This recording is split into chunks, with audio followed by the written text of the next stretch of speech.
बिस्मिल्लाहिर्रहमानिर्रहीम। अस्सलाम वालेकुम नाज़रीन, आज की ताज़ा तरीन और बड़ी अपडेट्स के साथ मैं हूं आपका मेज़बान फयाज़ राजा और आप देख रहे हैं आपका अपना यूट्यूब चैनल। दोस्तों, बड़ी खबर, ब्रेकिंग न्यूज़ और बड़ी खबर यह है कि पाकिस्तान के अवाम, आइन, कानून और जमहूरियत के साथ खेला जाने वाला खेल अब अपने आखिरी मरहले में दाखिल हो चुका है और साबिक वज़ीर-ए-आज़म इमरान खान की जानिब से 12 रबीउल अव्वल के बाद लॉन्ग मार्च के लिए मुमकिना कॉल से पहले पाक आर्मी के 5 सीनियर जर्नैलों की रिटायरमेंट ने सारी सूरत हाल बदल कर रख दी है और इसके साथ साथ सुप्रीम कोर्ट के 5 जजेस भी इस वक्त खबरों में हैं और बज़ाहिर नज़र कुछ यूँ आ रहा है कि अगले आइंदा आने वाले चंद दिनों में chief justice supreme court justice Umar Ata Bandial और army chief general Qamar Javed Bajwa को एक बड़ा सरप्राइज मिल सकता है। और इसके साथ साथ इस्लामाबाद के बाखबर हलकों का यह दावा है कि इमरान खान मुस्तकबिल के हवाले से पाकिस्तान की सियासी बाजी जीतने वाले हैं। इसकी तफसीलात में जाने से पहले, इस बड़ी खबर की तफसीलात शेयर करने से पहले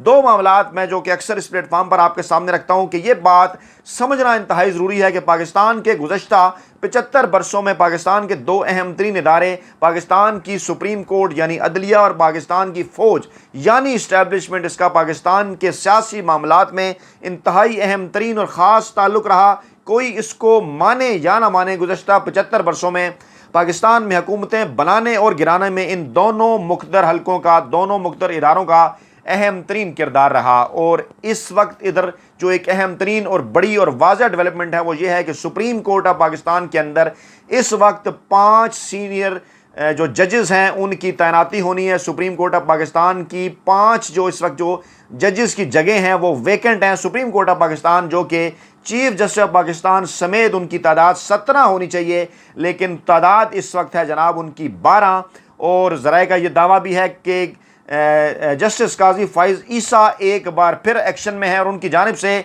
चीफ जस्टिस उमर अता बंदयाल को एक ख़त लिखा गया है। अब मामला क्या है? मामला कुछ यूँ है कि bench banana chief justice of Pakistan का सवाबदीदी इख्तियार है, लेकिन आइंदा आने वाले चंद दिनों में क्योंकि अहम तरीन मामलात सुप्रीम कोर्ट ऑफ पाकिस्तान में जाने वाले हैं और अक्टूबर और नवंबर के महीने पाकिस्तान की मुस्तकबिल की सियासत के हवाले से अहम तरीन फैसले सुप्रीम कोर्ट ऑफ पाकिस्तान के अंदर होने हैं। चाहे इमरान खान का मामला हो जिसके अंदर नैब तरामीम को इमरान खान ने चैलेंज किया हुआ है, 4 अक्टूबर को उसकी समाअत होने जा रही है। जस्टिस एजाजुल एहसन भी उस बेंच का हिस्सा हैं और वाज़ेह रहे कि पनामा केस का जब फैसला आया था तो बाकी जजेस रिटायर हो चुके हैं, उनमें जस्टिस एजाजुल एहसन अभी तक सुप्रीम कोर्ट ऑफ पाकिस्तान में मौजूद हैं जो कि सीनियरिटी लिस्ट में चीफ जस्टिस उमर अता बंदयाल इस वक्त चीफ जस्टिस हैं। इसके बाद फिर जस्टिस काजी फाइज ईसा चीफ जस्टिस होंगे और उसके बाद फिर होंगे जनाब जस्टिस एजाजुल एहसन 27 अक्टूबर 2024 को, और वो जनाब रहेंगे फिर 5 अगस्त 2025 तक, तकरीबन 1 साल।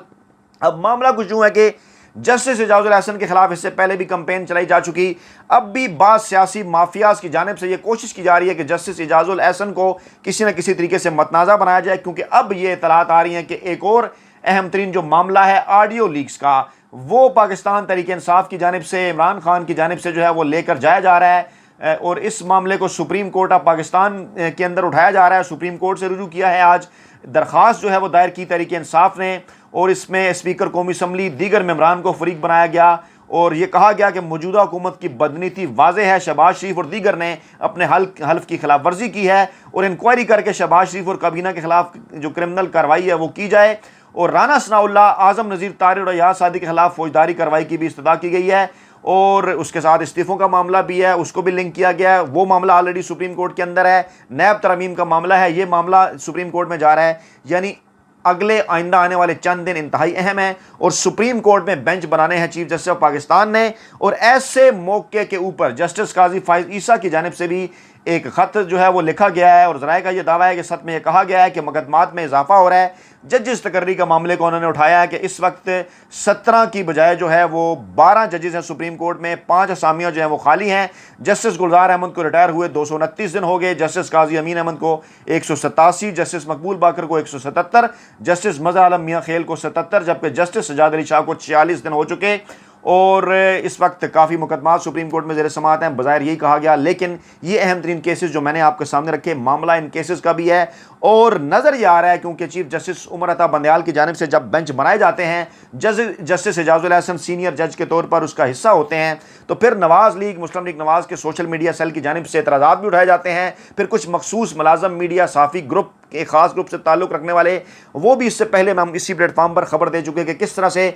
मरियम नवाज और सुप्रीम कोर्ट के एक सीनियर जज के दरमियान जो है वो पैगाम रसानी का भी काम करते रहे। अब एक बार फिर यही सूरत हाल बनाई जा रही है और बज़ाहिर प्रेशर नए जजेस की तैनाती के हवाले से, हालांकि इससे पहले चीफ जस्टिस उमर अता बंदयाल एक खिताब में ये बड़ा ही वाज़ेह कर चुके कि नए जजेस की तैनाती का मामला सामने था, लेकिन क्योंकि हुकूमत के अरकान भी शामिल होते हैं जो कि 9 अरकान पर मुश्तमिल जुडिशल कमीशन होता है, उसके अंदर जो नाम आए वहाँ पर चीफ जस्टिस उमर अता बंदयाल की मुखालफत की गई कुछ लोगों की जानिब से, जिसमें सुप्रीम कोर्ट ऑफ पाकिस्तान के सीनियर जजेस भी शामिल थे और हुकूमती नुमाइंदगी जिनकी तरफ से होती है, यानी अटार्नी जनरल और वजीर कानून, उन्होंने भी नए जजेस की तैनाती में रुकावटें डाली। और चीफ जस्टिस उमर अता बंदयाल का कहना था कि मामला यह है कि उनसे इस बात का जो है उस पर नाराज़गी का इजहार किया गया, यह इस बात का रद्द अमल था जो कि पंजाब हुकूमत के हवाले से उन्होंने फैसला दिया था, जिसके नतीजे में चौधरी परवेज़ अलाई वज़ीर आला पंजाब बने थे और वाज़ह तौर पर चीफ जस्टिस उमर अता बंदयाल पर, उनके साथी बरदरान जजेस पर इस हवाले से इल्ज़ामात भी लगाए गए थे।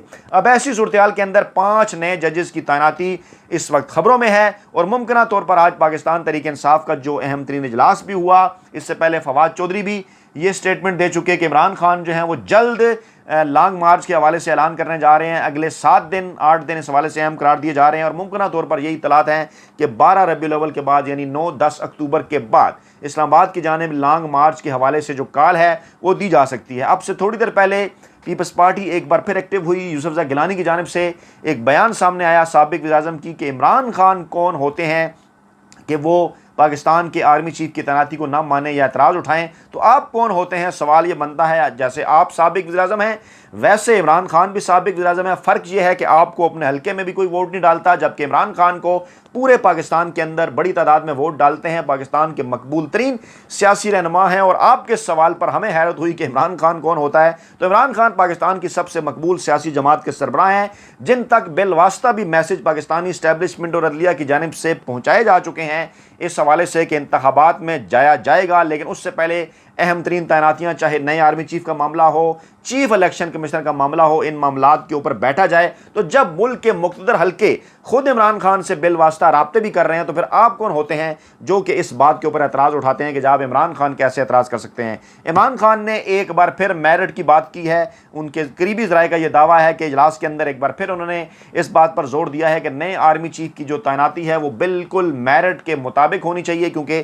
ख़बरें जो आ रही थी अपने अपने फेवरेट्स के हवाले से और जो एक सीनियरिटी लिस्ट में भी तब्दीली हुई है अक्टूबर के आगाज़ पर, वो भी आपके साथ शेयर करते हैं। क्योंकि जैसा कि पहले भी इसी प्लेटफॉर्म पर आपको बता चुके, लेकिन दोबारा से आपको बताएं कि अक्टूबर के आगाज़ पर अब सूरत हाल जो ताज़ा तरीन जो लिस्ट है वो ये है कि 5 सीनियर जर्नैल, जिनमें general Abdul Aziz, general Nadeem Zakiman, general Shaheen Mazhar, general Adnan और जनरल वसीम अशरफ, वो जनाब अब रिटायर हो गए और उनकी जगह पर जो है वो नई जो सीनियरिटी लिस्ट है वो सामने आ गई, जिसमें जनरल फैज़ हमीद का नंबर, दीगर जो जनरल हैं उनका नंबर भी अब लिस्ट में ऊपर आ गया। इस वक्त जो ताज़ा तरीन अपडेट्स हैं उनके मुताबिक जो सीनियर तरीन जनरल हैं पाक आर्मी के, army chief general Qamar Javed Bajwa और जॉइंट चीफ के बाद वो हैं जनाब, यानी वो सीनियरिटी लिस्ट जिसमें से नए आर्मी चीफ की तैनाती होनी है। सैयद आसिम मुनीर शाह जो कि क्वार्टर मास्टर जनरल हैं इस वक्त, और फिर साहिर शमशाद मिर्ज़ा जो कोर कमांडर रावलपिंडी हैं, फिर जनाब जनरल अज़हर अब्बास जो कि चीफ ऑफ जनरल स्टाफ हैं, फिर जनरल नोमान महमूद जो कि NDU के प्रेसिडेंट हैं, और फिर जनरल फैज़ हमीद जो कि कोर कमांडर भावलपुर हैं 5, और छठे नंबर पर जनरल मोहम्मद आमिर, और फिर जनरल मोहम्मद चिराग हैदर और जनरल नदीम ज़की मंज अगर 7 माफ़ कीजिएगा, फिर जो है वो जनरल नदीम अहमद जो कि मौजूदा DG ISI हैं, यानी 8वां नंबर जो है वो उनका है। अब इससे पहले जो डिबेट चल रही थी, जो मामला चल रहे थे, क्योंकि अब अक्टूबर के आगाज़ पर इस सीनियरिटी लिस्ट आने के बाद 5 सीनियर जनरलों की रिटायरमेंट के बाद ये प्रोसीजर आगे को चलने को है, और वही जो इससे पहले 2-3 थ्योरी सामने आ रही थी कि आसिफ जरदारी किस किस्म की अपॉइंटमेंट चाहते हैं, नवाज शरीफ का क्या ख्याल है, तमाम तर डिटेल्स हम इससे पहले इसी प्लेटफॉर्म पर आपके सामने जो है वो रख चुके। इसी चीज़ को सामने रखते हुए हमने ये कहा था, मेरिट भी आपके सामने वाज़े किया था कि वो तमाम सीनियर जनरल जो एक ही दिन रिटायर होने जा रहे हैं वो मेरिट लिस्ट के ऊपर एक ही जगह पर मौजूद हैं, चाहे जनरल साहिर शमशाद मिर्ज़ा हैं, जनरल अज़हर अब्बास हैं, जनरल नोमान महमूद हैं या जनरल फैज़ हमीद हैं, लेकिन अगर इनके अलावा छठे, सातवें या आठवें नंबर के जर्नैल को ऑप्ट किया जाता है आर्मी चीफ की तैनाती के हवाले से, तो उसके मुतल्लिक इमरान खान के करीबी ज़राए का यह दावा है कि वो जो है एक मेरिट की जो है वो खिलाफ वर्जी समझी जाएगी। तो ये जनाब ताज़ा तरीन अपडेट्स इस्लामाबाद में इस वक्त जजिस की अपॉइंटमेंट और जर्नैलों की जो रिटायरमेंट है वो अहम तरीन और बड़ी खबर है। और यही बड़ी जो तैनातियाँ, जो तब्दीलियाँ, जो रिटायरमेंट और अपॉइंटमेंट्स हैं, आइंदा आने वाले पाकिस्तान के सियासी मुस्तकबिल के साथ इनका बड़ा ही गहरा तल्लुक है। अपना बहुत ख्याल रखिएगा, दुआओं में याद रखिएगा। नई वीडियो के साथ जल्द हाजिर होंगे। अल्लाह ने के बाद।